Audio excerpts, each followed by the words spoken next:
What's up, guys? Welcome back from the MLG Studios here in New York City. You're watching WCS America Challenge League. I'm axeltoss. I am joined by axslav. I'm having a good day. Are you having a good day?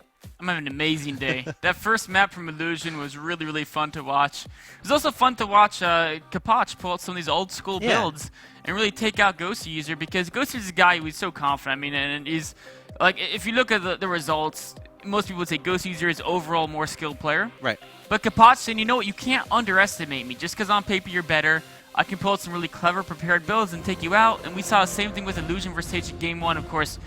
Yeah. Game 2 didn't work out so well for Illusion. That brings us to Game 3 here on Belshir Vestige, the deciding map between Taeja and Illusion. Anything can happen in WCS America, especially when these players know exactly who they're playing, exactly what matchup to prepare for, and have ample time to prepare strategies. Illusion definitely preparing a couple strategies there in the first two games. The first one, ending up pretty brilliant, but the second one not working out so well. Taeja is not one to submit after going down 1-0. He has tied up this series. I have the pleasure of introducing our players in game number 3 on the map of Belshir Vestige.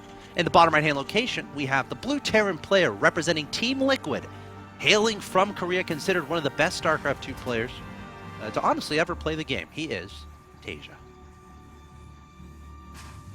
Ridiculous amount of tournament results everywhere. His opponent in the top left-hand location, the American Terran player, ended up winning the first game going up 1-0, but then fell in game number 2. Can he close out this series and take a victory for himself? Representing Team Mouse Sports, he is Illusion. Really interested to see what these guys do here. We're seeing Illusion again go straight for that refinery as soon as he has the funds after building that barracks, so it's likely to see that factory right after barracks again. Taeja delaying the refinery, so doing the same build. Both players doing the same build for the first 3 minutes. They've done every single game so far. Taeja favoring more minerals and, of course, the faster expansion. Illusion favoring more gas early and, of course, the faster factory. Ferocious headbutt between the SAVs, but they'll be just fine. Crossing essentially right through each other.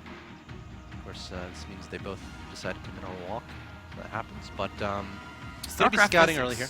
Yes. It's kind of interesting. Yes. So when workers decide to mine, they kind of enter the nth dimension where they no longer take up space. But you can still shoot them with bullets, like a marine, or like you can still attack them. So they're not like totally out of their this kind of a funny little StarCraft trickery there. That's awesome. You can also combine your workers infinitely on one space when you.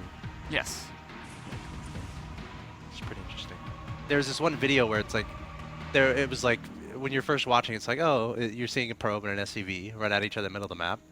And then they attack move and they split up into a million pieces because there was literally 200 supply of SCVs on top of each other and 200 supplies of probes on top of each other. It was hysterical. StarCraft 2, the game of unlimited possibilities. But I don't expect these players to go for 200 SCVs. That would be a pretty strange playstyle, to be honest. I haven't seen a pro gamer do that one yet. No. I think Grubby did it for like fun once. Could be. With probes. We are seeing a difference in the builds, actually. Taeja doing the exact same build he's done every game so far. But Illusion, instead of getting the factory, used that early gas to get a couple Reapers out, then expanded, and is now going to 3 barracks before factory, which is very unusual in modern TVT. Got 2 Reapers poking at the front door of his opponent. Got to keep those alive. Now, this could be a reaction to what Taeja has been doing. You know, Taeja has been getting his command center faster each game, but being a little bit, methodical about it, being very safe about it. And it looks like Illusion taking one step further, saying, you know what, I'll get faster expansions here. I'll delay my tech, and then I'll be the one who my tech is going to be a little bit delayed, but as long as I get out sufficient defenses to deal with your tech, I'm going to be just fine. This type of early triple barracks play often indicates some type of stim timing. And if it's not scouted by the opponent, they just have, let's say, some Marines and tanks hanging outside the front of their base, no bunker, no SCVs pre-pulled. You can stim run in there and then take them out before they're ready for it using your very high Marine count. Of course, the disadvantage is no Vikings early, no Medivacs, no Widow Mines.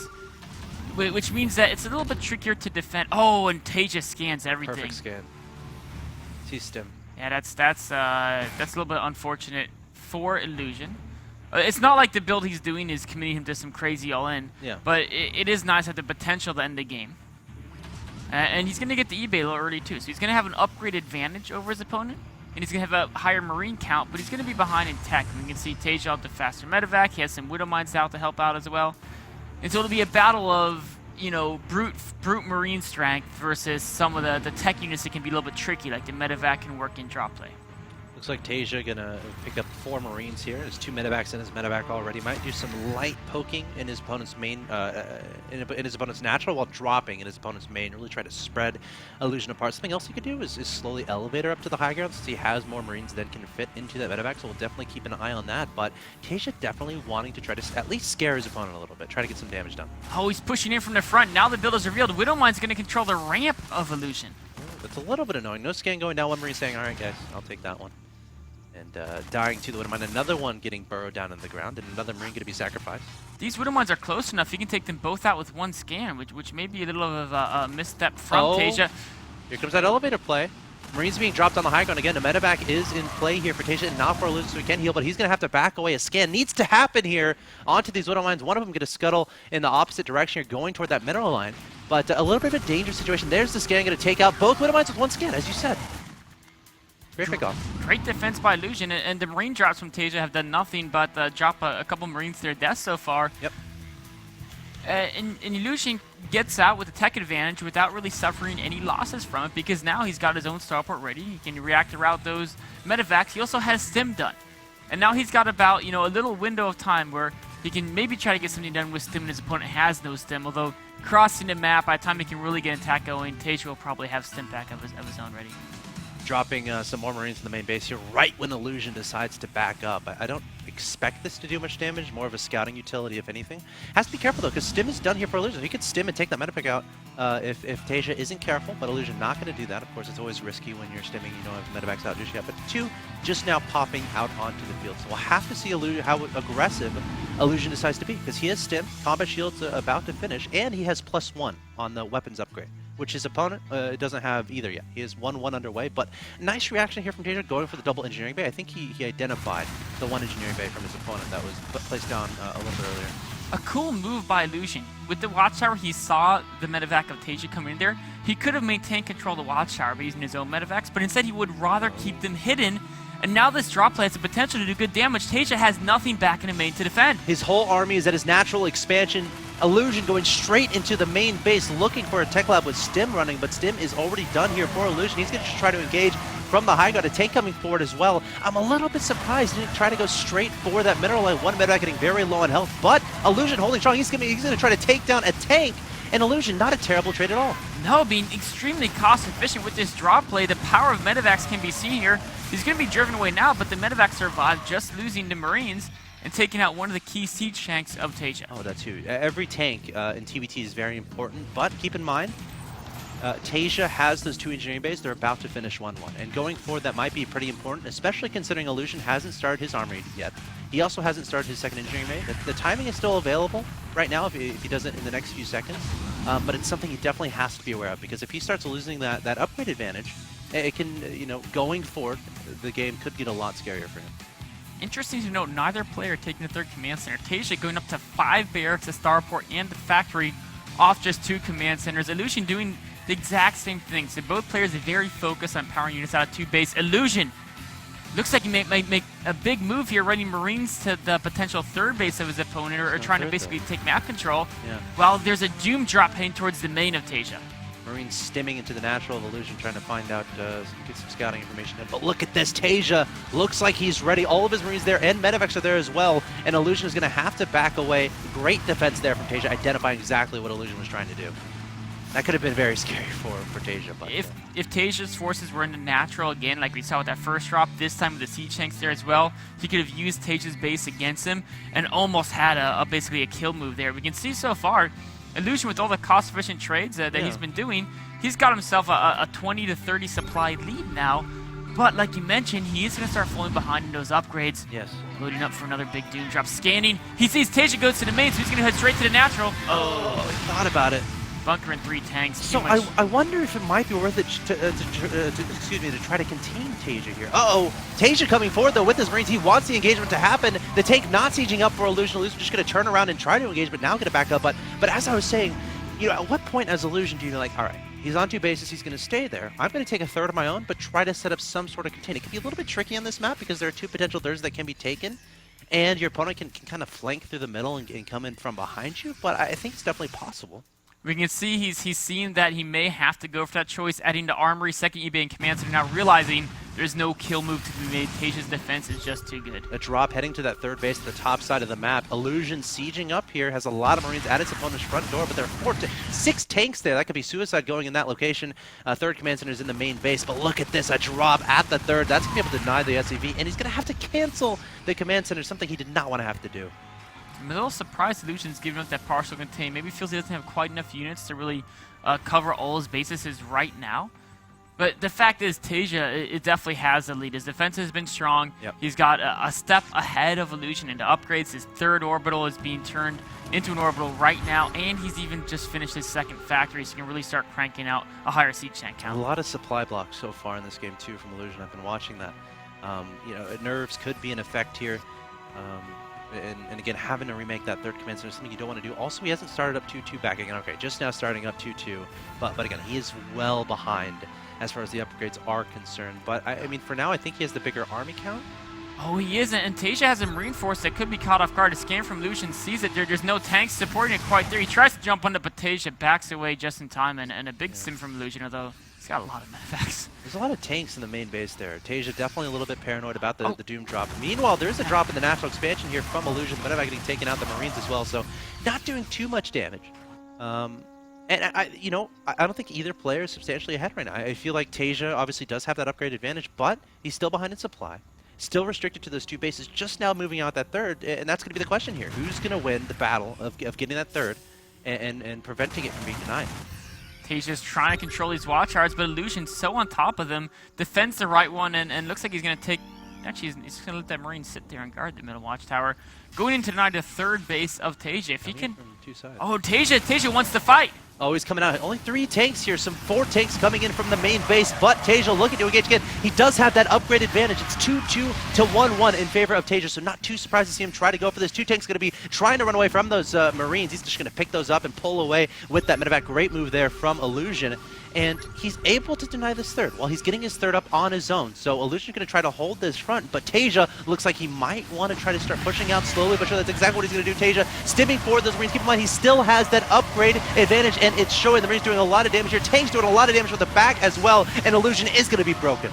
That's the power of upgrades and superior tank count right there. Taeja taking a demanding victory in that fight, and now he's in hot pursuit. Oh, no. Illusion's medevacs don't have the afterburners quite ready yet. He's going to escape, but he lost all of his tanks there. Yeah. Taeja takes the 3rd base, and he takes control of the center of the map. All right, Taeja, Illusion rather, needs to get that tank count back up. Right now, it's 7 tanks for Taeja and 0 for Illusion. Now, Taeja needs to identify where Illusion's 3rd is, which I think I don't know if he has already. No, he hasn't identified it just yet. He's trying to send some Marines to find it. And then he needs to get those tanks in a position where they can prevent reinforcements from entering. And that location would be right in between the natural and the 3rd base. That's exactly where Taeja's headed. Oh, if Illusion can catch him unsieged, perhaps he can take a win with his superior Marine count, but Taeja being so careful, slowly leapfrogging tanks. He's realized Illusion doesn't have any tanks in his army, and if he slowly leapfrogs, how can Illusion stop this advance? Such a nail-biting situation. Illusion needs to have perfect splitting here to minimize the splash damage from the tanks. Storming right into that area, but the tank's doing so much damage here from Taeja, and his Marines going to be able to shove Illusion back. Illusion down to only medevacs in his unit composition, and now Taeja has control of this position in between the natural and the 3rd base. And there's the GG from Illusion. Convincing victory there from Taeja, but Illusion fought hard. It just wasn't enough. He really was trying to make something happen off the 1-1 upgrades and 2 base, and so he fell a little bit behind in the 3rd base timing and upgrade timing. Yes. We saw how much of a difference that made in that large engagement at the south. 2-2 upgrades from Taeja. 4 more siege tanks from Taeja just rolling over Illusion's army. Really, really well played there from Taeja, and he's going to advance on to the next round of the bracket stage of the Challenger League to face off against Polt. But kudos to Illusion, taking game 1 with a great build order, obviously designed for that map, for that moment, but unable to make it happen in the next few games. And Taeja able to break that contain, stem across the map, and of course take down Illusion in game 3. Taeja doing all the right things, preparing for the potential drops in his main base, making sure he doesn't get contained too hard outside his natural expansion, and able to convert victory. So again, great job there from Taeja, taking the 2-1. And Illusion's not out of Challenger League just yet. Again, guys, there is a group stage that's going to happen. Again, Korea Codes, GSL calls it like the up and downs. 8 groups of 4, the top 2 in the groups get into Premier League. Right, and then 3rd place in the groups gets into Challenger League for Season 2, and 4th place in the groups is out. So again, for you Illusion fans out there, don't worry, he'll be fighting in the group stages of the Challenger League. That being said, we're done for the day. We got some brackets to show you about with our updated results. There we see 2 of the matches that are going to happen on Thursday and or Friday. Top versus Apocalypse. Winner of that goes to Premier League. Scarlet versus Jim. Winner of that goes to Premier League. Ian versus Major, that's happening tomorrow. State versus Theognis, that happens tomorrow. And of course, looking at the other side of the bracket, of course, we have Kapach going to face off against Nesty. Knee versus Puck happening tomorrow. Polt versus Taeja for who's going to advance to the Premier League. And of course, XY versus the Muslim, which will happen tomorrow. Speaking of which, I think we have a card to show you about, I think, a recap of today. If you missed anything, what has happened so far, there you see it. Jim taking out Vibe 2-0. Kapach taking out Ghost User 2-1. Top taking out Phoenix 2-0. And Taeja taking out Illusion 2-1. Let's take a look at what's coming up tomorrow, 6 p.m. Eastern. Same exact time, same exact place. Pretty good matches there, Nick. Some excellent matches. Major, the premier player from Mexico, up against Ian, the only Taiwanese player in the WCS America. Puck versus Neeb, 2 people, up-and-comers from the Americas. State versus Theognis. Theognis already took down Jadong. Yeah. Now, and State just having gotten 2nd place in STARCRAFT America. That's true. He's looking good. It's going to be a very, very, very exciting match between those 2 guys. And the last match tomorrow, the Muslim versus XY. So many people are saying the Muslim is going to make it far. Can he hold up to the Chinese talent of XY? Again, guys, Challenger League is the tournament set in place to decide who's going to be in the Premier League of the next season of WCS America. Lots of fun games today. Hope you guys enjoyed. Of course, stay tuned because coming up next we have Rules of Engagement. What do we got today, Nick? Today we're going to go over some of the matches that we saw in the WCS America Challenger Bracket Round 1. So if you missed some of those games or you want to see how some of the players you're watching today and tomorrow got through the first round, go check out Rules of Engagement following up right after this. A lot of cool strategies used from all these world-class players. Going to analyze some tactics and take a look at how you can improve your play back at home. Good stuff, guys. Again, the best StarCraft 2 analysis you're going to get anywhere coming up next here on the stream in Rules of Engagement. Nick, you always do such a great job. Looking forward to that. But guys, that does it for today. Hope you had a great time. Of course, and happy